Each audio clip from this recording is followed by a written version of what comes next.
Hey everyone, and welcome back to our channel. Today we're going to talk about something that might sound a little shaky. Earthquakes. But not the ones you might think of in places like California or Japan. We're heading to the middle of America, to places like Oklahoma and Texas where something really strange has been happening.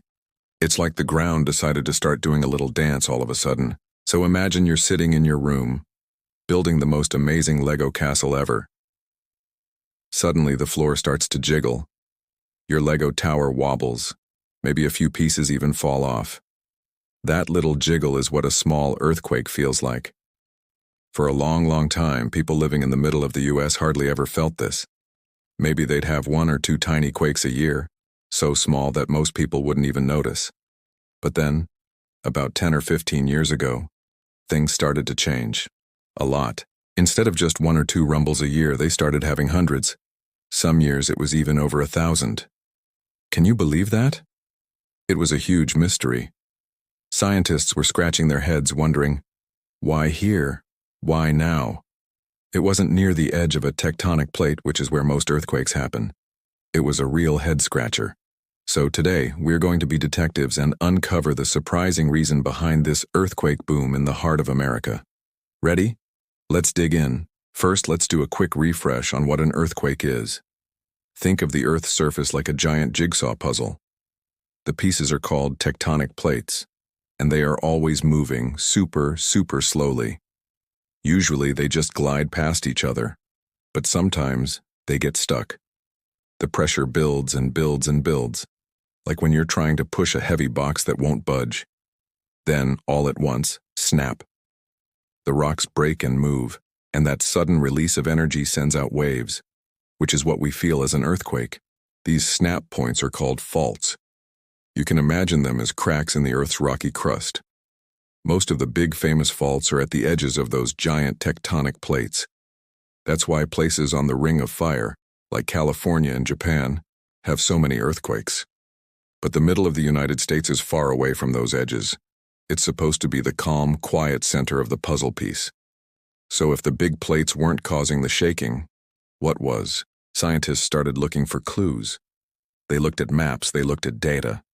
They noticed that the earthquakes weren't just happening anywhere. They were happening in very specific spots. And when they looked at what else was happening in those exact same spots, they found something interesting. Lots and lots of wells. But not the kind of wells you get drinking water from. These were special wells used in the oil and gas industry. Now this is where it gets really fascinating. To get oil and gas out of the ground, companies often have to pump a lot of water deep underground. After they use this water, it gets very dirty. They can't just dump it in a river, so what do they do with it? They found what they thought was a clever solution. Pump it back down into the earth, into deep, porous rock layers, like a rocky sponge, thousands of feet below the surface. This is called wastewater disposal. For a while, this seemed like a great idea. The dirty water was out of sight, out of mind. But scientists started to think, could this be connected to the earthquakes? They put 2 and 2 together.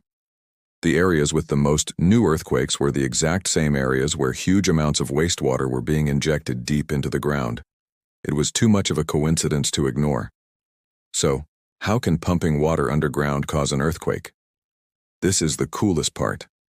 Remember those cracks in the rock we called faults? Well, the middle of America is actually full of old ancient faults that have been sleeping for millions of years. They're just sitting there, not causing any trouble. Now imagine 2 giant, heavy rocks in one of these faults, pressed tightly together. The force holding them together is called friction. It's the same force that makes it hard to slide a heavy piece of furniture across the floor. These rocks want to slip, but the friction is too strong. But what happens when you pour water between those rocks? The water pushes them apart just a tiny bit. It acts like a lubricant. Think about a water slide. You can't slide down a dry slide very well, right? But when they turn the water on, whoosh, you glide right down. The water reduces the friction. That's exactly what was happening deep underground. The wastewater being pumped down was seeping into these old, sleepy faults. The water pressure built up and started to push the rocks apart, reducing the friction that had been holding them still for millions of years. With that friction gone, the rocks could finally slip. And what happens when rocks slip along a fault? That's right, an earthquake. It wasn't one big earthquake. It was thousands of little ones. Most were too small to feel, but some were big enough to rattle houses, crack walls, and really scare people. The biggest one linked to this process in Oklahoma in 2016 was a magnitude 5.8. That's a serious shake. People who had never worried about earthquakes in their lives suddenly had to think about earthquake safety. So the mystery was pretty much solved. It wasn't a natural surge. It was what scientists call induced seismicity, which is just a fancy way of saying earthquakes caused by human activity. This was a huge discovery. It showed us that our actions on the surface can have powerful and unexpected consequences deep within the earth. Once scientists figured this out, they had to do something about it. They worked with government officials and the oil and gas companies. They said, hey, we need to be more careful about where and how much water we're injecting. In places like Oklahoma, new rules were put in place. They told companies to reduce the amount of water they were pumping into the ground, especially near known faults. And guess what? It worked. Almost immediately after these new rules were enforced, the number of earthquakes started to drop. It went from over 1,000 a year back down to a couple hundred, and it continues to fall. It's a fantastic example of how science can identify a problem and help us find a solution to keep people safe. This whole story teaches us a really important lesson. Our planet is a complex and connected system. An action in one place, like pumping water underground, can have a surprising effect somewhere else, like causing an earthquake. It reminds us that we need to be careful and thoughtful about how we interact with our environment. We need to listen to scientists and use their knowledge to make smart choices. The good news is that by studying these induced earthquakes, we've learned so much more about how faults work and what can trigger them. This knowledge doesn't just help us in the middle of America, it helps us understand earthquake risks all over the world. It is like the Earth gave us a real-life science experiment that taught us a valuable lesson in how to be better caretakers of our planet.